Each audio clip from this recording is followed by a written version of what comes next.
বাবুরে বাবু খাইছে রে খাইছে খাইছে খাইছে সুদর্শন পুরুষ অ্যাওয়ার্ড 2025 বিষয়টা হইলো সুদর্শন পুরুষ আপনারা যেতারে বানাইছেন তারা কি সুদর্শন পুরুষের লাগেনি কি লাগে কমেন্ট করেন আসলে এত পুরুষের অপমান কিনলেই করতেছেন আপনারা আনেও কি মাথা মুতা নষ্ট হয়ে গেছে নি কোনো নাকি দেড় ওভার গান টান খাইছেন তো যেতার নির্বাচিত করছেন আঙ্গ দেশের মধ্যে সুদর্শন পুরুষের তালিকা যদি করতেন চাই না আপনারা হাজার হাজার পুরুষ আছে ডক্টর মিজানুর রহমান আজারি হয়তো শুরু করে ইসলামী লেকচারার দিক থেকে অনেক আছে এবারে গাইয়েন বৈষম্য বিরোধী ছাত্র আন্দোলনে যে তারা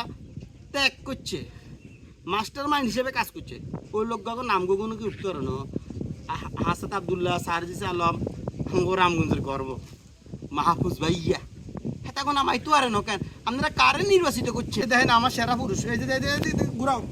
এ প্রত্যেক বছর 5 থেকে 7টা প্রোডাকশন দেয় এই যে সেরা নারী প্রত্যেক বছর 5 থেকে এই ঘুরাও 5 থেকে 6টা বাচ্চা ফুটায় বুঝছেন ওটার আমি মানতে রাজি নয় ধর খাবার খা বালা করে প্রোডাকশন দেয় দেশে বাচ্চা ফুটে ঘুরা লাবি কোনো কথা না মিল করে রাখা 3 দিকে দূর খা দর্শক ভিডিও কমেন্ট করেন ভিডিও শেয়ার করেন সেরা পুরুষ বাংলাদেশের কে হইতে পারে আপনার মতামত আমরা জানাই না রে।